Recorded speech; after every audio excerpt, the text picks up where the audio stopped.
Merci beaucoup. Du coup, c'est très gentil, mais moi je trouve rien. Métivé. Echad Bechor, il reste 3 minutes. Métivé, Echad Bechor, Ve'echad Kol HaKodashim. Après, Ouziel.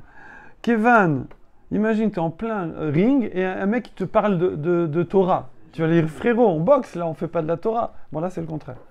Alors, regarde. Kol HaKodashim, Kevan She'avru Alem Shana. Alors, blo regalim, ou regalim blo shana, bebalte acher.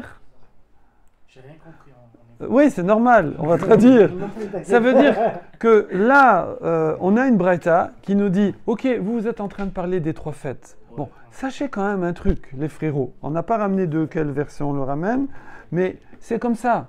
Non, si, en fait, je crois qu'il y a un verset, mais je ne sais plus où il est. C'est que, indépendamment des fêtes, il y a un délai d'1 an qu'il ne faut pas dépasser. Même s'il n'y a pas de fête, 1 an, bang, balte acher. Ok. D'ailleurs ici, dans la finesse... Attends, c'est pas grave, il reste 3 minutes. Non, il reste 3 minutes. Sinon, moi, je kiffe de discuter comme ça. Ça me dérange pas de répéter 10 fois, mais c'est juste qu'après, on pourra pas reprendre ce sujet lundi. Voilà. D'ailleurs ici, il ramène, voilà, que il y a d'autres Rishonim qui disent attendez. Là, même quand on discute sur la femme pour savoir si elle a Baal Te'acher par rapport aux 3 fêtes, mais de toute façon, l'année, ça, elle l'a, hein. Je veux dire, ça, l'année, oui, elle l'a. Donc, Alexandre, il avait raison, en vérité. D'accord. Voilà. Alors maintenant, on finit le Tosfot vite fait. Regardez. Ah, ça me va. T'es content, voilà. Alors, Hicham et Samcha. Alors, Rashi dit que la femme, d'après Abaye, elle n'a pas d'obligation de se réjouir avec de la viande de korban de son mari, mais avec des beaux habits, et c'est en plus lui qui a la mitzvah de la réjouir. Ok. Donc, du coup, il ne comprend pas. Vekasha les Rabbenotam. Il dit, mais je ne comprends pas. Ça, cette Gemara de Kiddushin, au nom de Abaye, qui part sur les habits au lieu de la viande, ouais. Pardon, il faut que j'arrête de dire frérot. Anémilé bismanazé. C'est à notre époque. Abaye, quand il a parlé, c'est 3 siècles après la destruction du temple. Il n'y a plus de temple. C'est pour ça qu'on parle de beaux habits. Parce qu'il n'y a plus de korban, il n'y a plus de viande de shlamim, il n'y a plus. Donc il reste bassar veyaïn pour l'homme. Là-bas c'est marqué bassar veyaïn. Que l'homme il va manger de la viande et du bon vin. D'accord. On s'en fout n'importe où. On s'en fout, il n'y a plus de temple. Il n'y a plus de temple. Il y a plus de... Attendez jusqu'au bout. Il n'y a plus de temple. Il n'y a plus de korban. Voilà. Donc ce qu'a dit Abaye, que l'homme réjouit sa femme avec des beaux habits, ça n'a rien à voir avec notre sujet. Ça n'a rien à voir avec notre sujet. Ça n'a rien à voir avec notre sujet. Je comprends pas. Je veux dire, parce que là, c'était le pshat de Rashi. Tosfot, il dit, je comprends pas le pshat de Rashi. Ok. Regardez, Amar le Abaye. Abaye, il dit, Veti poukle, Dea eta besimcha.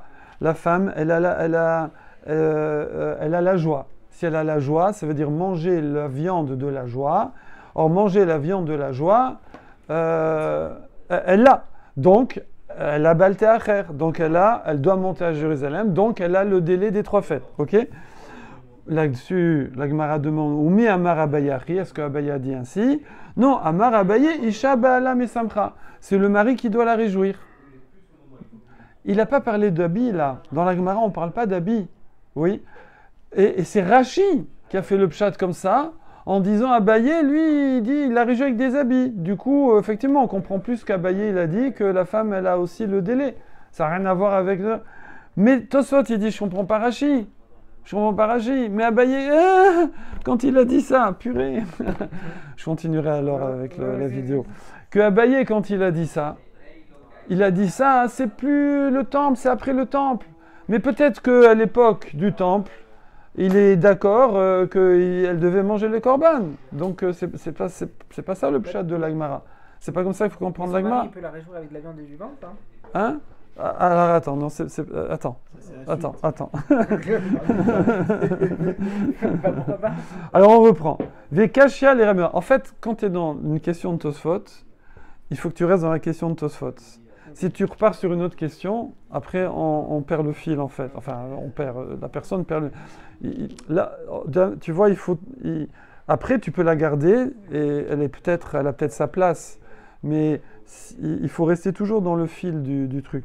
Sinon, ça devient très compliqué. C'est la question de base. On te parle du vin et ouais. On te dit de l'homme. Est-ce que l'homme, ça peut être avec un grand H ou pas? Voilà, ça aussi. C'est une question de base. On n'est pas là, on est à la question de Tosfot. Voilà. C'est juste question d'organisation. Je finis sur la vidéo, comme ça tu auras le truc. Hein? Non, prends. Des Kashia les Rabbenotam.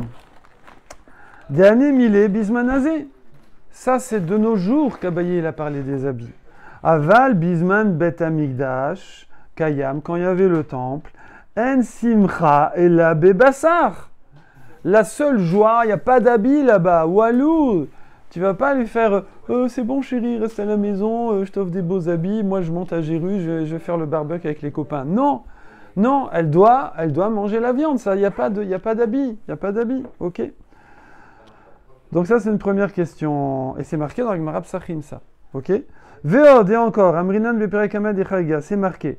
A matnitin des eze katan kol sheno yachol leachos beyado. Là-bas, on parle du fait qu'il faut amener aussi ses enfants. À partir de quel âge je dois amener les enfants? Celui qui peut attraper la main de son père. Voilà, bravo. Alors, kol sheno ya. Alors, des eze katan. C'est quoi un katan qui lui, laisse-le à la maison. Kol sheno yachol leachos beyado chez la vive. Celui qui peut pas tenir la main, il est tellement petit que tu peux pas le prendre par la main. Ok. La lot.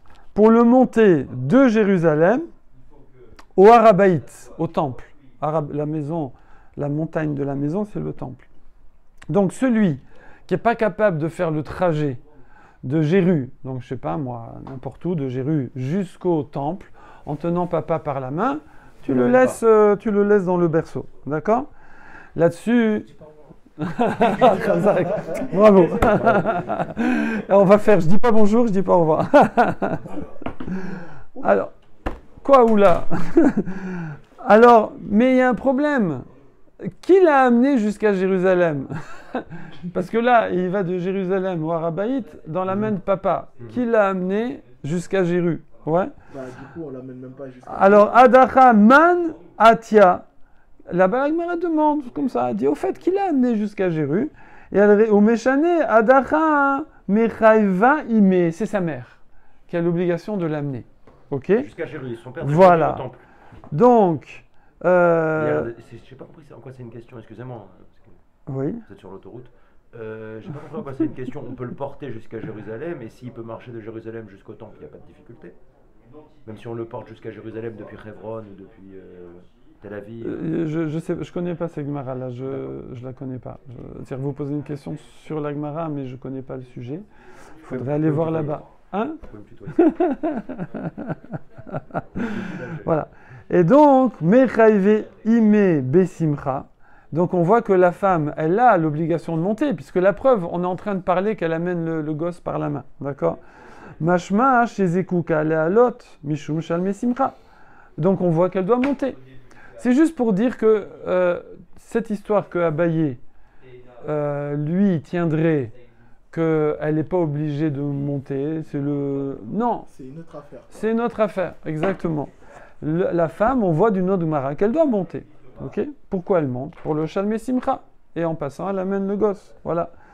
Alors du coup, Mefaresh Rabbenotam. Donc du coup, Rabbenotam y répond. Donc lui, il va expliquer la Gemara qu'on a ici différemment que Rashi. Il dit, Ba'ala Mesamcha. Quand la Gemara, elle a dit, au nom de Abaye, Be'ala Mesamcha, c'est son mari qui l'a réjoui. Ouais. Ça veut dire quoi? Chez Chiyuv al Ba'ala. C'est l'obligation de la réjouir par la viande du korban, c'est sur son mari. D'accord? Vélo aléa. Et pas sur elle. C'est pas sur elle. Donc, c'est vrai qu'elle doit monter à Jérusalem. Parce que son mari, et si elle ne monte pas, comment il lui donne à manger le korban? Elle peut le manger qu'à Jérusalem. Donc il est bien obligé. Chérie, hop, il faut que tu viennes, parce qu'il faut que je te mette le korban. D'accord? Ouais, donc, mais l'obligation, il est sur lui. Il n'est pas sur elle. Ok? Mais c'est elle qui avait. Mais évidemment, elle a besoin de monter pour Profiter. pour qu'il puisse faire son obligation. Les fichar lokrina ba ou vata shama. Donc du coup, je ne peux pas lui appliquer le pasouk que quand tu arriveras là-bas, alors ils amèneront leur korban. Parce qu'elle n'est pas obligée d'amener son korban, puisque elle va là-bas, mais c'est pour faire plaisir à son mari, façon de parler, pour lui permettre de faire sa mitzvah à lui. Ok? Voilà, point. Donc du coup, c'est comme ça qu'on comprend l'objection de la Gemara ici. Pas à cause des habits, pas du tout, comme disait Rashi, mais à cause du fait que c'est pas elle qui a l'obligation de monter, c'est son mari qui doit lui donner du korban. Du coup, elle monte pour que lui puisse faire son obligation. Donc elle a plus, on n'est plus dans le cadre du verset duquel on apprenait.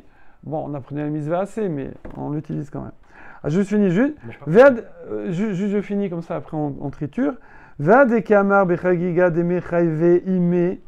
Ouais. Et maintenant, quand on dit, aussi on a dit que la femme, elle a une obligation et elle va amener le petit par la main, Mishum Baala Velo Mishumi, ça aussi c'est à cause de son mari. S'il n'y avait pas l'obligation du mari de réjouir la femme avec le korban, elle resterait chez elle. Si elle veut, elle ferait ce qu'elle veut. Elle ne serait pas obligée de monter et d'amener les enfants. D'accord? Umiyu ashkachan bepsachim, perek elu varim, Afilou Bisman Shabbat Amigdash Kayam. Maintenant en plus, alors maintenant c'est vrai quand même. Petite concession, parce qu'il faut quand même comprendre Rashi. Petite concession. C'est marqué quand même que même à l'époque du temple, yes, ouais. Alors, Eka Delo Efshar Mesimcha, alors que dans un cas où c'était pas possible, elle peut pas manger le korban, elle est impure par exemple, donc elle peut pas manger le korban, oui. Alors elle a beau venir, ça sert à rien. Alors c'était possible de la réjouir, Beksut Naki, avec des beaux habits, Vegaïn Yashan, avec du bon vieux vin, d'accord? Parce que ça n'a pas besoin d'être pur pour boire de vin, c'est que pour le korban.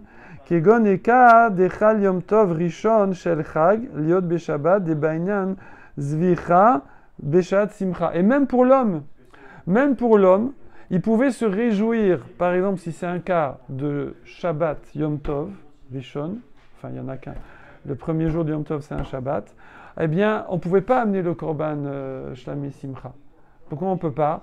Parce qu'en fait la Simcha c'est vraiment de faire le Korban et tout de suite le barbecue. Il faut que la Shrita soit le jour même, et donc pas la veille. Donc je ne pouvais pas faire vendredi la Shrita pour manger le Korban Shabbat. Du coup, qu'est-ce que je fais? Je bois du vin et... Non, on peut, mais seulement de certains korbanot, mais pas le shlamim. Du coup, et c'est dans le Beth Amikdash. Et du coup, il se réjouissait, il n'y a pas de viande, il se réjouissait avec du vin et avec des beaux habits. D'accord? Voilà. Donc les beaux habits, ça peut être aussi valable à Jérusalem si on ne peut pas faire le korban. Exactement, même à l'époque du temple. Exactement. C'est la conclusion que vous voulez dire. Oui. Est-ce que vous avez des questions? Non. Ah, il n'y a plus de questions non, là? j'ai compris, je voulais savoir si elle la réjouissait par le korban à l'époque du temple, mais